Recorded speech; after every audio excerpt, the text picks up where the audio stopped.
Hey everybody, it's, oh my god, I feel like I'm, that was a cough. Ooh, wasn't a belch this time. Hey everybody, it's me, Angel Benton, and it is time for another edition of Angel Sudsy Recap, where we delve into the world of daytime television and do a few reality shows on the side. And one of the daytime TV shows that we're doing is The Young and the Restless. Now, before we get into Young and the Restless, I have a few things I need to say. First of all, my body is killing me. This week, you know how I take pole dancing class 1 hour a day, 6 days a week. Well, 5 days a week, and then on the sixth day I take 2 hours, which is Sunday. Well, they asked me to sort of step up my game, so I took 2 hours today. We've got a recital that we're doing on May 6th, if anyone wants to come. It's at the CAC in Summerlin, Nevada, so if you want to come on May 6th. So I did 2 hours of pole tonight, because I did my normal pole 1 class, and normally I would go home, but this time I went and took pole 2 right afterwards, and first of all, I love the pole 2 teacher. First of all, I love the pole 1 teachers. They're all so good in different ways, but they're all great. But Danny, who's the pole 2, here's what I love about her. She does exactly she says that, oh God, I can't do that or whatever, and then she just fucking turns it out and does it. She's so inspiring, so I'm very excited, but at the same time, it's like, oh my God, my body, like, my arms, I can't even, like, move them right now. Like, I can't even lift them over my head. Like, I am just done. Oh my God, I feel like one of those zombies, but anyways, it's a great outlet for me creatively, and that's all I want to say about that. Okay, so, and here's what else I want to talk about. So a lot of people are upset with Young and the Restless because such and such a character is being written out of character, or so and so doesn't have the right to do this or that, whatever, right? And here's the thing. Speaking from 40 years of experience of daytime television watching, okay? I know I've watched all of the shows except Bold and Beautiful, and I've watched Bold and Beautiful since the day it started, right? So I have watched all of these shows for a very long time. You have to understand that soaps are full of lots of moving pieces, right? So, like, for example, a lot of people are really irritated. Well, that's a different show. Well, but for Young and the Restless, they're really upset about, characters that are acting out of character or whatever. But do you really think that's the first time a character has acted out of character? I mean, let's talk about Brad Carlton, right? When they wrote Brad Carlton off, did you think that they were like, who is this person, right? I mean, it happens, right? Just because one storyline might not be that great doesn't mean the rest of the show isn't great. Trust, honey, I watched Days of Our Lives, and I know there was a long period where that show was not that good, but it's still my favorite show, right? Because I saw the potential, and it is totally reaching it now. So, and I think Young and the Restless is doing a fantastic job too. Maybe I just don't feel like the criticism is being given in a constructive manner. That's all. And that's the only thing. I'm like, if you really want your voice to be heard as a fan, if you really do, and you feel very passionate. First of all, I do applaud the fans, even though the ones that are just constantly bitching, I do applaud them for their passion for the shows, because like I have said many, many times, I wish everybody was that passionate about the soaps, because if they were, they would be a lot more on the air. You know what I'm saying? So I can't wait till next week, too, because next week is my special Daytime Emmys episode, where I will talk about all of the 4 individual shows and their Daytime Emmy nominations that they got, and who I think will have the chance to win and who doesn't. So I'm very excited about that. But I applaud, while I applaud their passion, they need to temper their criticisms with some constructiveness, like constructivity, with just positivity, optimism. I don't know. You gotta say, hey, so and so's acting out of character, but I really love this story. Or you can say, it doesn't, if you just go on constantly and all you do is just bitch about the shows, that's not good. That is so not good. Doesn't help anyone. It doesn't, because I'll tell you what, the executive producer and the head writers, they will just tune you out. Like they will. They won't listen to a fucking word you say. But if you provide constructive criticism in a way, and it's like I'm teaching you all how to be a boss. Like that's how you should you should be managed. Is you should have someone say, okay, this actually that you do, this part of your performance needs a little bit of work, right? But this is really good. You've done this very well. I mean, it's not that difficult.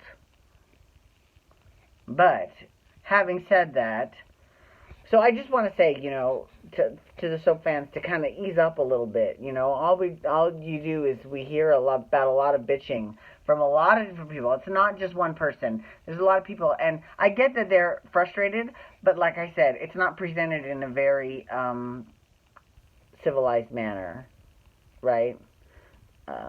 That's all I'm going to say about that. Now I'm going to talk about Young and the Restless. Okay, so Young and the Restless this past week.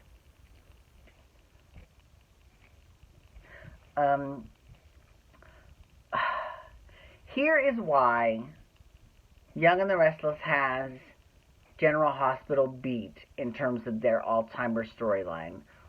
2 words. Marla Adams. That bitch is fucking fierce.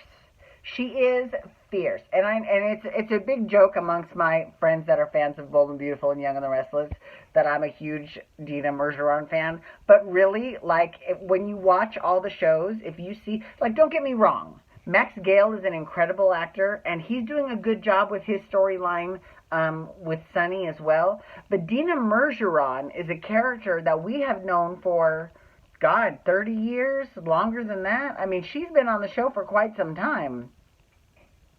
So when we see her descend into madness because she has Alzheimer's, it's a lot more jarring to us because we have a much stronger connection to her than we do to Sunny's father, who was on the canvas once, maybe 20 years ago, and I think it was played by a different actor, to be honest with you, if I'm not mistaken. I could be mistaken, though. That was a belch. But yeah, so, but she is just, God, ooh. And actually, okay, so wait. So here's who had the best scene of the week, and you're going to be surprised by this. But, because I don't really praise this person that much, just because I don't really care for their storylines that much. But when Devon, Brighton James, was talking about his upbringing, oh my God, I'm getting teary thinking, oh my God, it was so, the performance was so good, and it was so touching the way he was trying to mentor this not little girl, she's like a high school student, but it was very moving. He did a really good job. A really good job. So fierce. Anyways, I can't. So he did a really good job. So I've got to say that this week for sure, Brighton James was the performer of the week for Young and the Restless. I haven't gotten my Soap Opera Digest in a while. I'm wondering if my subscription has expired. Hint, hint, Lisa. So moving on. There's a whole bunch of bullshit going on right now. Well, actually, you know what I do like? Okay, let's talk about things that I do like. You know who else had me close to tears? She had me close to tears. Was Sharon, when she held Sully, a.k.a. Christian, for the first time. That was like, she was his mother for when he was born to the time that, you know what I'm saying? So, I think that it was very touching. And we all know that Sharon and Nick are going to get back together. We all know that. I mean, they're one of those super couples like Victoria and Nikki, or like, not Victoria and Nikki, Victor and Nikki, and Victoria and Billy. Billy and Phyllis will not last. I love Phyllis. You know I love Phyllis. But they will not last. And where's Ravi? I fucking love Ravi. Where did he go? So, actually, maybe, now that Ashley has just been fired from Newman Enterprises, and she's fucking suing them, which she should, because there's no absolutely zero reason why she should be terminated, because she's being set up and framed. So I totally think that she should totally sue them. Like, sue the fucking hell out of them. You go, girl. You fucking get them. I think that we need to see a little more Ravi. It would be nice if she teamed up with Ravi to kind of hack into Newman Enterprises and then find out stuff. But then again, they probably couldn't do that, though, because JT is like Mr., hacker extraordinaire, and he's in charge of, actually, the hacker extraordinaire was Kevin Fisher, but he's off the canvas because he's coming to Days of Our Lives. And, but he is Mr. Cybersecurity guy, right? And he's the head of security for Newman. And that's not a conflict of interest. But all in all, though, it's still a really good show. It's a very good show. And, in terms of executive producers go, I'm sorry. I think Mel Young is doing a fine job. I think he's doing a better job than Jill Farron Phelps, who was the executive producer before him. I think he's doing a great job. I think he's doing a better job, to be honest with you. So I'm just saying, for all the people that say that he is murdering characters, like, not necessarily killing them, murdering them, but like killing what made them them. Did she not do that? Did Charles Pratt, who was the head writer, did he not do that? Because he totally did that. And he didn't give a shit. Fucking Susan Lucci.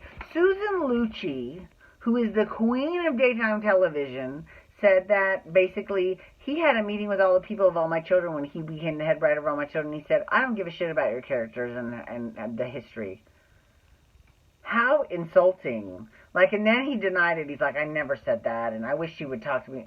No, she mentioned it in her fucking autobiography. She's pissed, and I would be too. And you go, girl. You go, Susan Lucci. You're fierce, and your fucking commercials where it's called the nap, Susan Lucci. I mean, it's incredible. She's incredible.